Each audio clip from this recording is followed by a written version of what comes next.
This is my video update on this Monday afternoon, July the 1st. Let's talk about some news. And of course, we are going to start with the French elections. The first round has been completed, and we had a big turnout, big riots as well. National rally. They won the day with something like 30, 33%, I want to say. One sec. Yeah, 33.2% last I checked. Le Pen's national rally.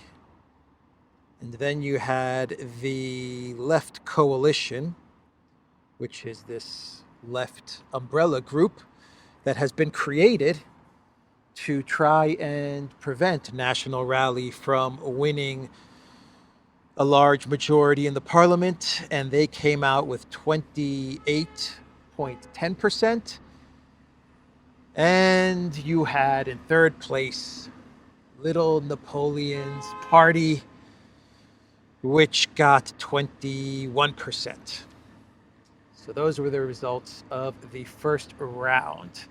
I read somewhere that if the parliament elections were only one round, the National Rally would have come very close to getting a majority in the parliament, if not actually getting a majority, like right there to the majority that they need, the numbers that they need for a majority. But it's not one round, it's two rounds, and it looks like this umbrella left coalition and Macron's centrist, globalist, neo-lib party, they're going to do everything that they can possibly do to try and prevent National Rally from getting an outright majority in the second round. Let me read you part of a Twitter post from Arnaud Bertrand, who says the second round will occur on the 7th of July and will feature a runoff between the top two candidates from the first round. However, any candidate who received votes from at least 12.5% of registered voters in the first round can also participate unless they decide to give up and ask their voters to vote for one of the leading candidates, potentially creating three-way races. The candidate who receives the most votes in the second round wins the seat, even without an absolute majority. So even though the RN is clearly in the lead, it's very uncertain that they'll end up with an absolute majority, 289 seats in parliament, and as such, we potentially face a situation where France might not be able to form a government backed by a majority in parliament. We may have an impasse after July 7th. Let's wait and see what happens. Either way, Macron is absolutely toxic. He lost big in these elections. He lost big in the EU Parliament elections. No one wants to be associated with Macron. No one wants to touch Macron. It looks like he is suffering from a very bad case of the Elensky curse. Macron's Elensky curse is so bad that people are afraid to be associated with Macron because they might get cursed. That's how bad the Elensky curse is for Macron. Maybe we should call it Macron curse, a variant of the Elensky curse. Macron curse. I don't know. Little Napoleon's curse. Anyway, we'll wait until the 7th, and let's see how all of this shakes out.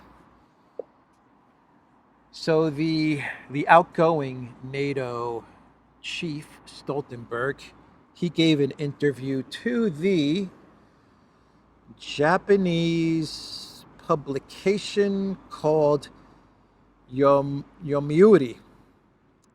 And in this interview, Stoltenberg basically blamed the entire Ukraine conflict on, take a guess. No, not Putin. No, not Russia. China. It's all China's fault, according to Stoltenberg. Here's a tweet from World History. John Stoltenberg, who is leaving the post of NATO Secretary General, said in an interview with the Yomiuri newspaper that NATO does not consider China an adversary. However, according to the alliance, Beijing is challenging its values and interests. Beijing is challenging those NATO values and those NATO interests. Right. It's all about the values and interests. Collective West values and interests. US values and interests. EU values and interests.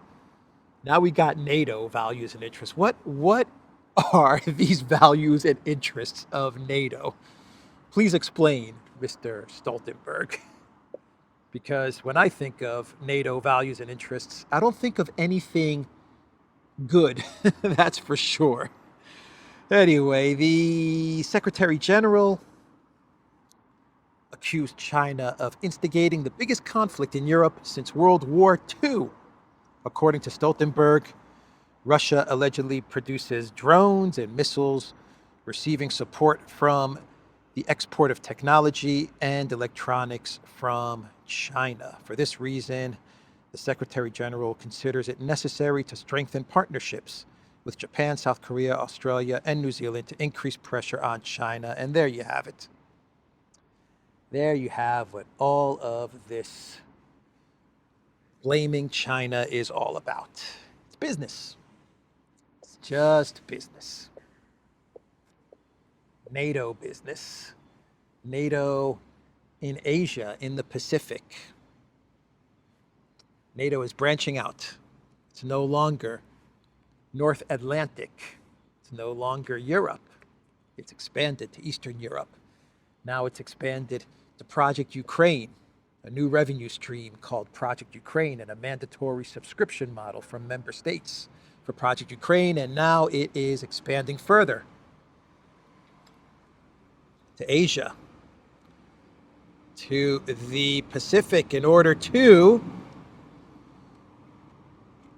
go after China.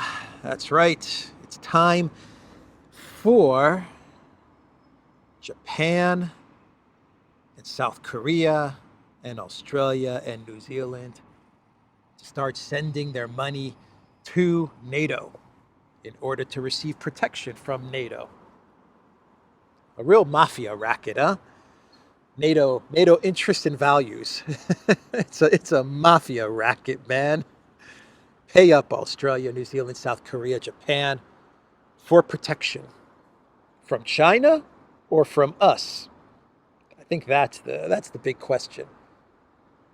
Anyway, that's Stoltenberg in his latest, maybe his last interview before Klaus Schwab's golden boy, Mark Rutte, takes over. The wonder kid of the WEF, Mark Rutte, who has been promoted to Secretary General of NATO. Who could have seen that one coming? Not me.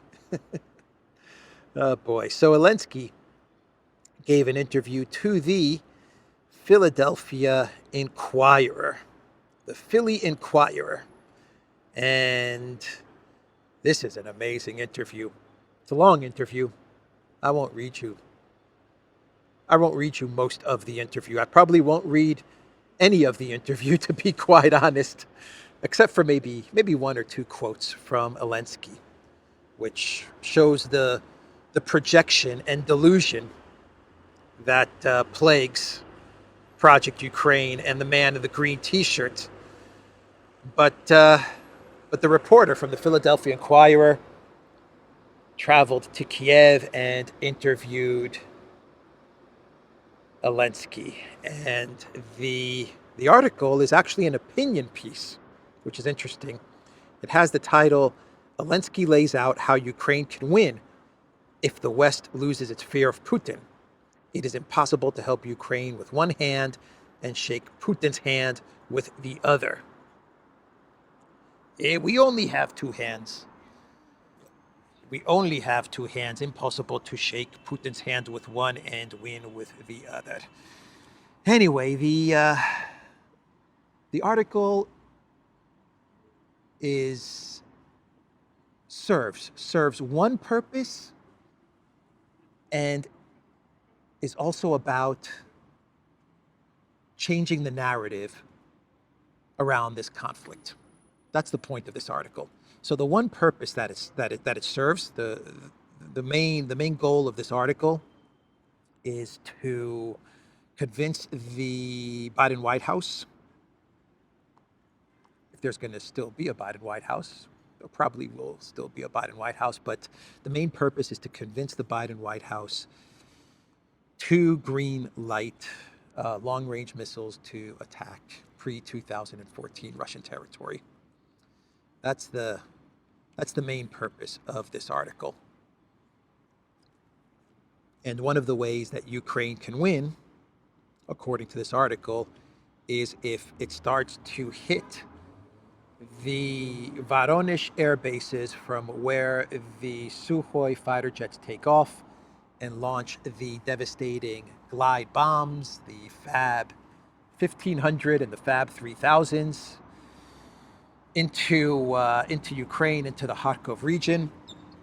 And one of the ways, according to Elensky, that Ukraine can begin to win is if they get the ATACMS missiles to hit this Voronezh air base, which, according to Elensky, is just right out there in the open, waiting to be hit by ATACMS missiles. A whole bunch of fighter jets are at this air base, well within the range of the ATACMS, and Elensky paints the picture of a Russian air base with very little protection, just right out there in the open, and Biden just doesn't give Ukraine the green light to hit this air base. That's the picture that Elensky paints in this article. Now, the narrative shift from this article, from Elensky in this Inquirer article, is that, let me get this right, because this is a big narrative shift. And it's connected to the Biden White House not green lighting ATACMS missiles to hit this Voronezh air base, to hit pre-2014 Russian territory. The narrative shift is that the United States, the collective West, is afraid to defeat Putin and afraid to break up Russia because of the uncertainty and chaos this might cause.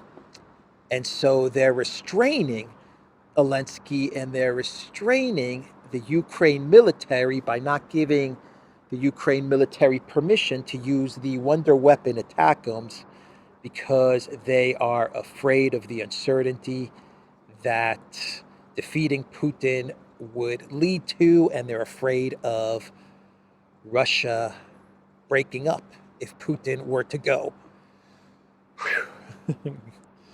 Wow, that is some narrative shift. So for 2+ years, the entire Project Ukraine was about breaking up Russia and getting regime change in Russia. Now the narrative around Project Ukraine is a fear of the balkanization of Russia. That's the narrative shift. It's no longer about breaking up Russia. It's no longer about regime change. Actually, there is now a fear of regime change. They're afraid of regime change, the Biden White House. And it's this fear that's preventing the permission to use ATACMS to hit these out in the open, just out in the open, protected by nothing air bases, which would turn the tide of the conflict and make all the difference in this war, according to Elensky. That's the article from the Philadelphia Inquirer. Let me read you a paragraph which highlights Elensky's delusion and his projection. This is a pretty amazing quote from Elensky. So the reporter asked Elensky what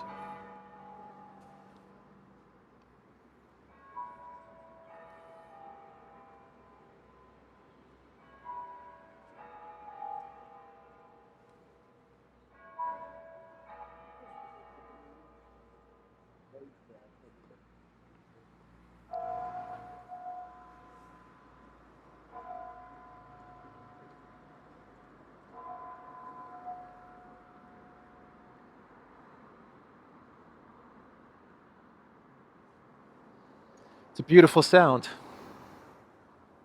Very beautiful sound. So many people coming to this church. It's nice to watch. It's nice to see. So the reporter was asking Elensky what this plan is. Be more specific. Give me bullet points of this plan to defeat Russia that you have in mind, Mr. Presidente Elensky. And one of the bullet points, one of the things that he talked about were the ATACMS, long-range missiles, permission from the collective West, not being afraid of Putin. That was one of the things that Elensky mentioned, which could win Ukraine the conflict. Elensky also said that the first thing, this is number one on his list of how Ukraine can win the war. He said it's all about manpower. First of all, this is a direct quote from Elensky. First of all, manpower. Really, they, Russia, have much more people. And really, we are taking care of our people more. But today, we have one dead Ukrainian for 6 Russians on the eastern and northern fronts, he said. British intelligence sources say the Russians are now losing 1,200 men a day, the highest rate of the entire war. Even for a Russian military that treats soldiers like cannon fodder, this ratio is untenable. According to Elensky and according to the Philadelphia Inquirer, the Russian losses are untenable. 1,000, this is what they're saying, 1,200 a day. Well, they're citing British intel, which we know British intel is absolutely reliable. You know where British intel gets its information from? Ukraine. The Ukraine intel, it's just a circle. British intel gets it from Ukraine intel, and it just goes in a circle. All the information from Ukraine to Britain, from Britain to Ukraine, goes round and round. But 1,200, according to the Philadelphia Inquirer and according to Elensky, is untenable. And it's one Ukrainian for every 6. That's the casualty rates that Elensky is on record at this very moment stating, which is an exact inversion of what the Russians and what Putin said were the actual casualties in Ukraine. Like an exact flip-flop. Pretty much an exact flip-flop. I believe Putin 3 weeks ago said it was 1 to 5. Russia to Ukraine. For every Russian, 5 Ukrainian casualties. That was a quote from Putin about 2-3 weeks ago. And now Elensky is just flipping it. Delusion, projection. That's what Elensky said. That is what he is on record telling the Philadelphia Inquirer, trying to sell the story, the narrative, that Ukraine is winning. Ukraine can win. Ukraine can win. What we just need is more money, more weapons, and permission to hit Russian territory. That's all we need now. And when they get that permission, and they will get that permission, I have no doubt about it that the Biden White House will give Elensky the permission to hit pre-2014 Russian territory. When they get that permission, and it doesn't change the trajectory of the conflict, and we know what the true numbers are. We know what the true numbers are. What's going to be the next wonder weapon? What's going to be next?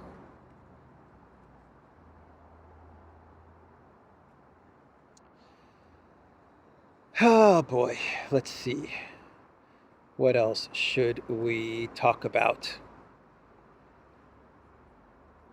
It's an interesting interview because on the one hand, he talks about the devastation of the Fab 3000 glide bombs. And then on the other hand, he talks about how the Ukraine military is making it untenable for the Russian military to fight this conflict with the losses that they're inflicting. So the Russian military, they have the Fab 3000s, they have the glide bombs, they have the air superiority, but it's Ukraine that's inflicting more damage. Make it make sense. You can't. You can't make it make sense. So let's move on. Let's move on. Here's an article from Forbes, which came out the other day. Russia's most dangerous jets are parked in the open, 100 miles from Ukraine, but Kiev needs Washington's permission to strike them. Voronezh Malshevo Air Base is off the target list for now. Yeah, let's just announce to the entire world what the collective West, NATO, and Ukraine want to target with the attack. Let's announce it. Because, the Russians, they're not going to take any precautionary measures whatsoever. They're just going to read these articles, listen to these statements from Elensky, and they're not going to take any precautions whatsoever connected to this airbase. Nope. Let's just announce Forbes, the Philadelphia Inquirer, that we're going to target this airbase, the collective West, NATO, the Ukraine military. That's what we want to target, the Voronezh Air Base. Now we know what they want to target. And the whole world knows what they want to target.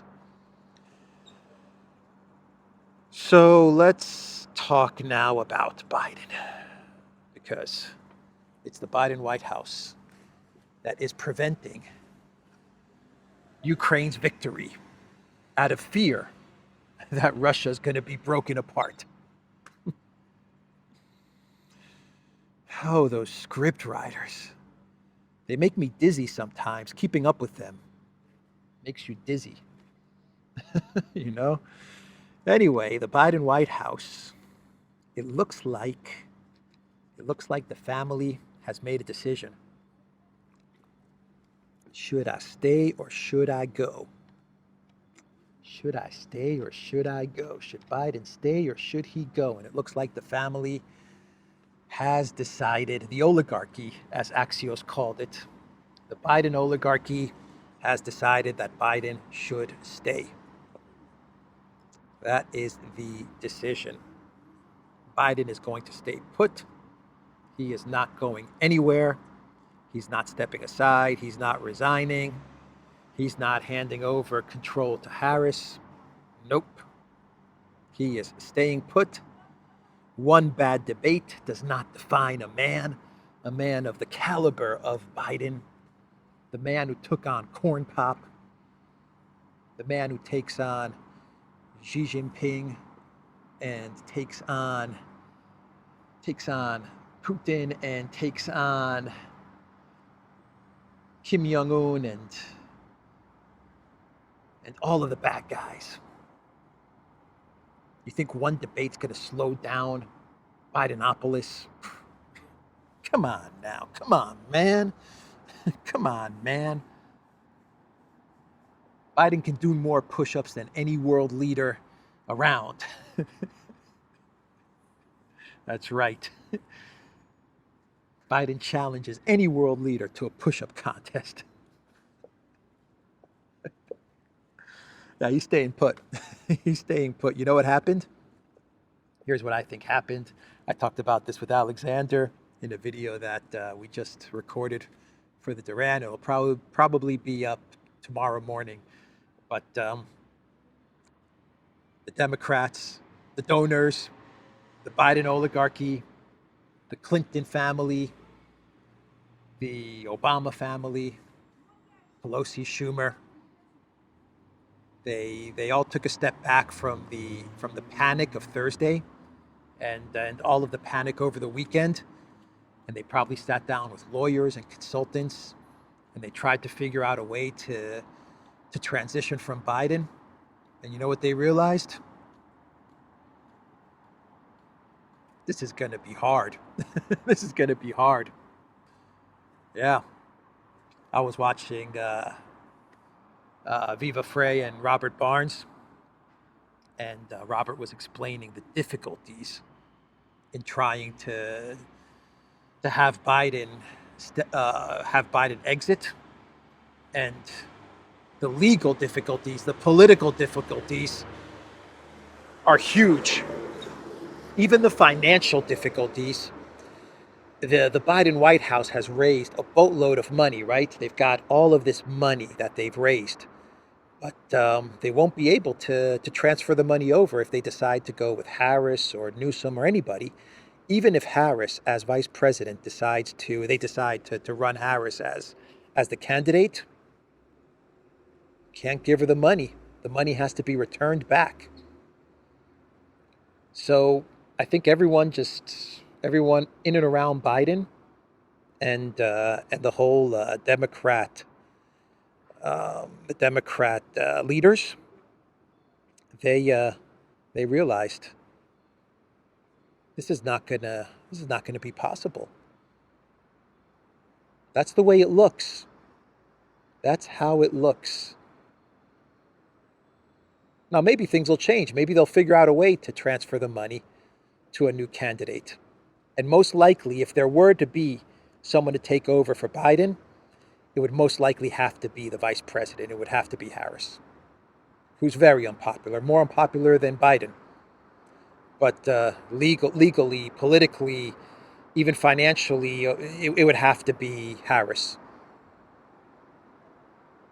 So maybe they figure out a way to transfer the money. I don't know. Maybe they can give all the money that the Biden campaign has raised. Maybe they can buy crypto in FTX, in Sam Bankman-Fried's FTX. He can then take that crypto and send it to Project Ukraine, and then Project Ukraine can take that crypto and give it back to FTX, and then FTX maybe can give it to Harris for president. I don't know. Maybe there's a way that they can wash the money back to a Harris presidency. I don't know, but it's really difficult. It's really difficult, and it looks like the strategy now is going to be to present this as a bad night. It was just a bad night. One debate does not define Biden, and start saying that it's Trump that lies, Trump that has dementia, Trump that forgets things, Trump that stumbles on stairs. I don't know. Just don't believe what you see with Biden, and it's all Trump projection. Today's video is a video all about projection. I think they're going to project everything on Biden to Trump, and it looks like that's going to be the strategy. That's what they're going to go with. Yep. Nikki Haley put out a statement, and she believes that Biden's going to leave. Bill O'Reilly, remember Bill O'Reilly from Fox News? He also put out a post on Twitter X, and he believes that Biden is done. But that's not how it looks. That is not how it is looking. Haley said that Republicans, neocon Nikki, said that Republicans need to prepare for a younger, more dynamic Biden replacement. We'll find out what's going to happen. I think in the next week, this week, we'll get a better picture of whether they change their mind again and then they say no, Biden needs to go, or whether they stick with this current plan, which is to keep Biden in place. So they panicked. It was Biden must go. They looked at all their options. Now the plan is to keep Biden in place. We'll see if they change it up and say, no, we would rather have Biden go. We'll get a better understanding in about a week. And that brings me to my clown world, which centers around Biden. And Axios, they said, citing officials close to Joe Biden, that Biden gets tired after 4 p.m. And that is the title that the Telegraph is running with. Joe Biden gets tired after 4 p.m., according to aides, which might explain his dismal performance on Thursday's 9 p.m. debate. Citing people close to the president, Axios reported that Mr. Biden's day is planned to ensure public events in front of a camera occur between 10 a.m. and 4 p.m. Outside of those hours, he is likely to become tired and make verbal blunders, the website reported. Mediaite has an article with the title, Biden's family urges him to stay in the race at Camp David, with Hunter being one of the strongest voices, according to the New York Times. There it is. Hunter Biden convincing Pops to not drop out. The reason I'm not walking today is because it's really, really hot and humid. But we'll do a little bit of walking right now as I finish up the video and we talk about how Hunter Biden is convincing his dad to stay in the race. Stay in the race, Dad. God knows what would happen if you drop out of the race. God knows what would happen to me, Hunter, if you drop out of the race. Anyway.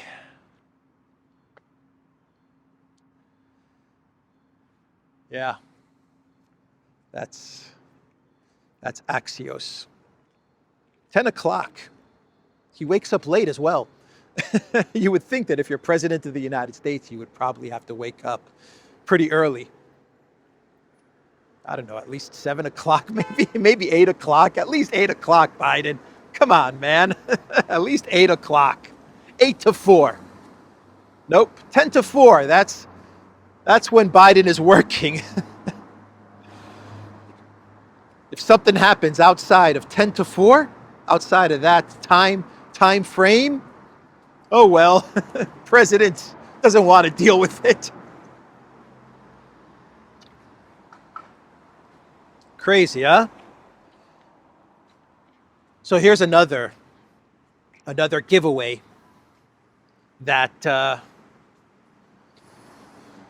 going to stay the course with Biden. Vanity Fair, they put out an article with Jill, a magazine cover, an article with Jill on the cover. This is dated July 1st. This came out quick.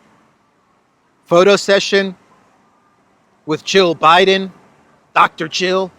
We will decide our future, the title reads.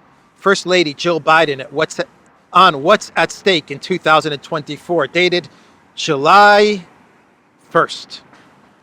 They came out with this quick, very quick. And this shows that they're going to stay the course. I look at this article, this cover from, was it Vanity Fair or Vogue? I always get those mixed up. One sec. You probably saw it on the screen, but Vogue. I'm sorry, Vogue. Vogue, everybody.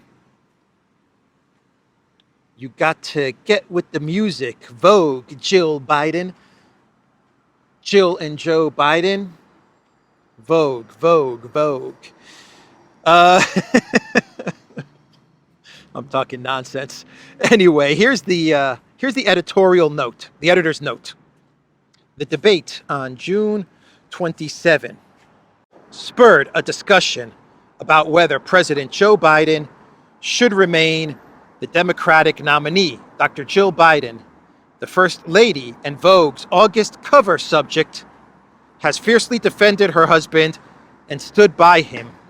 Reached by phone on June 30th at Camp David, where the Biden family had gathered for the weekend, she told Vogue that they will not let those 90 minutes define the 4 years he's been president. We will continue to fight. President Biden, she added, will always do what's best for the country. Whatever happens in the weeks and months between now and November, it is Dr. Biden who will remain the president's closest confidant and advocate. That editor's note says it all. And that's the video, theduran.locals.com. We are on Rumble, Odyssey, BitChute, Telegram, and Rockfin. And go to the Duran shop. Look for some limited edition merch. Also pick up some Football 24 gear. The link is in the description box down below. Like this video, subscribe to this channel. Take care, everybody.